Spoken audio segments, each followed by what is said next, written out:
Assalamualaikum warahmatullahi wabarakatuh. Halo anak-anak, jumpa lagi dengan Bu Istiqomah.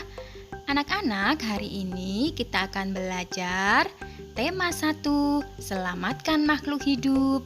Subtema 2, hewan sahabatku. Pembelajaran 1. Apakah kamu penyayang hewan? Apa saja manfaat yang diperoleh manusia dari hewan? Bagaimana cara hewan berkembang biak? Ayo kita pelajari. Negara-negara di Asia Tenggara memiliki banyak jenis hewan. Beberapa di antaranya ada yang dijadikan sebagai makanan, simbol negara, atau dijadikan binatang peliharaan. Yuk kita baca teks berikut dan amatilah gambarnya.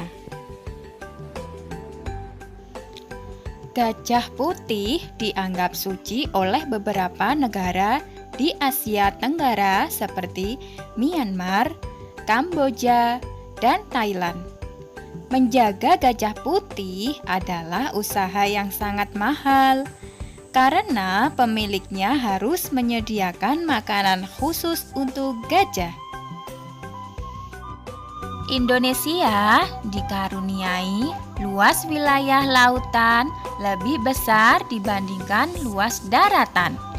Luas lautan Indonesia mencapai 5,8 juta kilometer persegi. Di dalam lautan Indonesia tersimpan potensi perikanan yang cukup besar, salah satunya ikan tuna. Ikan tuna adalah salah satu ikan yang paling banyak dicari negara lain, seperti Jepang, Amerika Serikat, dan Uni Eropa. Tahukah kalian burung yang hidup di negara tetangga kita? Burung takurdahan hidup di Malaysia. Hewan ini termasuk hewan yang dilindungi negara. Setiap hewan memiliki kemampuan berkembang biak. Dengan berkembang biak, hewan dapat melestarikan jenisnya. Tahukah kamu bagaimana cara hewan berkembang biak? Hewan berkembang biak dengan 3 cara. Yang pertama ovipar, kedua vivipar, dan ketiga ovovivipar. Ovipar adalah hewan yang berkembang biak dengan cara bertelur. Contohnya kura-kura, burung, ikan, dan ayam. Selain bertelur, ada juga hewan yang berkembang biak dengan cara melahirkan. Vivipar adalah hewan yang berkembang biak dengan cara melahirkan. Contohnya kucing, sapi, dan lumba-lumba. Adakah hewan yang berkembang biak dengan cara bertelur sekaligus melahirkan? Ada. Contohnya adalah ular. Beberapa jenis ular tidak selamanya melahirkan anaknya. Kadang-kadang pada saat mengeluarkan anak-anaknya, masih ada anak ular yang terbungkus cangkang telurnya. Perkembangbiakan seperti ini dikatakan bertelur sekaligus beranak atau disebut ovovivipar. Kondisi geografis di Asia Tenggara membantu penduduknya memanfaatkan hewan dalam kehidupan sehari-hari. Ikan banyak dijual dan dikonsumsi, hewan ternak banyak yang dijual di dalam negeri, bahkan sampai ada yang mengekspornya. Hewan-hewan yang ada sangat membantu penduduk di kawasan Asia Tenggara dalam kegiatan ekonomi. Kamu bisa belajar lebih banyak mengenai kegiatan ekonomi di kawasan Asia Tenggara terkait kondisi geografisnya. Potensi ekonomi negara-negara anggota ASEAN. Kawasan Asia Tenggara terletak pada jalur perdagangan dunia. Kawasan ini menjadi jembatan antara kawasan Eropa dan Asia Timur. Oleh karena itu, Asia Tenggara menjadi wilayah persaingan bagi pihak-pihak yang ingin memanfaatkan kedudukan strategis kawasan ini. ASEAN berperan sebagai wadah untuk menghindari persengketaan yang mungkin timbul. Dengan posisi yang strategis ini, setiap negara di kawasan Asia Tenggara memiliki kekayaan sumber daya yang menjadi kekuatan negaranya. Negara ASEAN yang pertama, Brunei Darussalam. Negara ini terkenal dengan kekuatan sumber daya alam berupa minyak bumi dan gas alam. Brunei menjadi negara di Asia Tenggara yang memiliki pendapatan per kapita tertinggi karena gas alamnya. Filipina. Filipina adalah sebuah negara kepulauan yang mata pencaharian sebagian besar penduduknya adalah di bidang pertanian. Filipina berhasil menjadi salah satu negara di dunia yang dapat membangun dan mengembangkan pertaniannya dengan baik. Beberapa produk unggulan hasil pertaniannya diekspor ke berbagai negara seperti nanas, padi, kelapa, dan gula. Hasil pertanian ini juga menunjang perkembangan ekonomi negara Filipina. Selanjutnya adalah negara Indonesia. Sebagai negara kepulauan terbesar di kawasan ini, Indonesia memiliki ragam sumber daya alam yang sangat kaya. Banyak hal yang dapat dikembangkan untuk memperkuat perkembangan ekonomi Indonesia. Saat ini Indonesia mengekspor minyak dan gas bumi, tekstil, dan produk-produk dari kayu. Pertambangan menjadi salah satu pintu masuk para pengusaha mancanegara ke Indonesia. Keindahan alam Indonesia merupakan daya tarik yang menjadi sumber devisa negara dari sektor pariwisata. Kamboja. Di Kamboja mengalir Sungai Mekong. Daerah di sekitar Sungai Mekong merupakan daerah yang subur. Mata pencaharian penduduk Kamboja adalah pertanian. Hasil pertanian Kamboja yang besar adalah padi dan karet.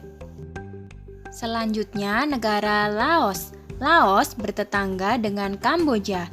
Negara ini dilewati oleh aliran Sungai Mekong. Sama seperti di Kamboja, kegiatan pertanian banyak dilakukan di sepanjang aliran sungai ini. Sebagian besar hasil pertanian dinikmati oleh masyarakat Laos. Negara selanjutnya yaitu Malaysia. Kegiatan ekonomi utama penduduk Malaysia adalah di bidang pertanian, pertambangan, dan perindustrian. Perdagangan internasional merupakan salah satu kegiatan ekonomi Malaysia yang mengalami pertumbuhan tercepat. Peralatan elektronik, minyak, dan gas bumi diekspor ke negara lain. Produk dari kayu, minyak sawit, karet, tekstil, sepatu, dan bahan-bahan kimia diperdagangkan di dunia internasional. Myanmar. Mata pencaharian utama penduduk Myanmar adalah pertanian, perkebunan, dan pertambangan. Padi merupakan hasil utama dari pertanian di sana. Myanmar merupakan salah satu negara penghasil padi terbesar di Asia Tenggara. Singapura. Singapura merupakan negara paling maju di kawasan ASEAN. Letak Singapura sangat strategis. Saat ini Singapura menjadi negara transit teramai di Asia. Negara Thailand sering disebut sebagai lumbung padi di Asia Tenggara. Padi memang merupakan hasil pertanian terbesar dari negara Thailand. Selain itu, perkebunan, kehutanan, pertambangan, dan industri juga merupakan kegiatan ekonomi penduduk Thailand. Saat ini, penghasilan utama Thailand adalah sektor pariwisata. Keunikan bangunan budaya di Thailand menjadi daya tarik tersendiri bagi para wisatawan mancanegara. Berikutnya adalah negara Vietnam. Setelah pulih dari Perang Vietnam, negara ini mulai berkembang di berbagai sektor perekonomiannya. Pariwisata dan turisme mendukung perkembangan ekonomi. Bidang pendukung lainnya seperti usaha jasa di bidang perhotelan, restoran, serta transportasi juga turut berkembang pesat. Di pelajaran sebelumnya, kamu sudah memilih 2 negara ASEAN dan membandingkannya dalam hal kehidupan sosial budaya. Untuk melengkapi informasimu tentang kedua negara tersebut, bandingkanlah negara-negara tersebut dari kehidupan ekonominya. Tulislah hasilnya dalam bentuk diagram Venn berikut. Sebagai contoh, Ibu akan membandingkan negara Indonesia dengan Malaysia dalam bidang perekonomian. Nah, kedua negara itu perbedaannya kalau Indonesia pariwisata sumber daya alam yang melimpah, sedangkan Malaysia perdagangan internasional.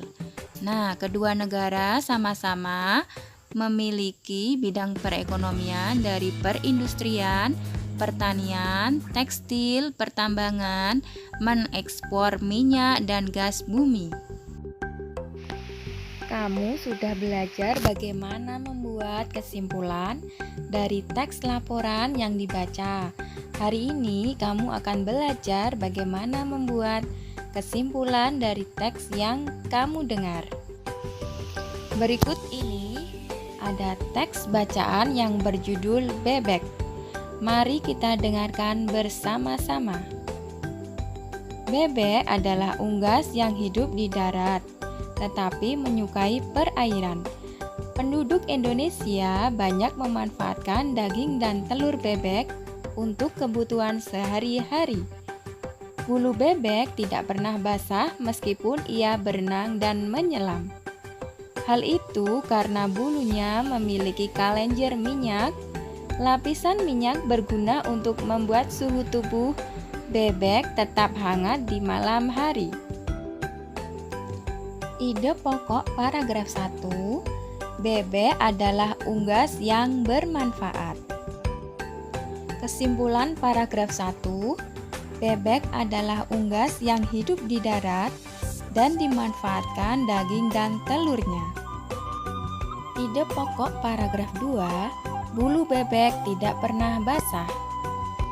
Kesimpulan paragraf 2, bulu bebek tidak pernah basah karena memiliki kelenjar minyak untuk membuat suhu tubuh bebek tetap hangat.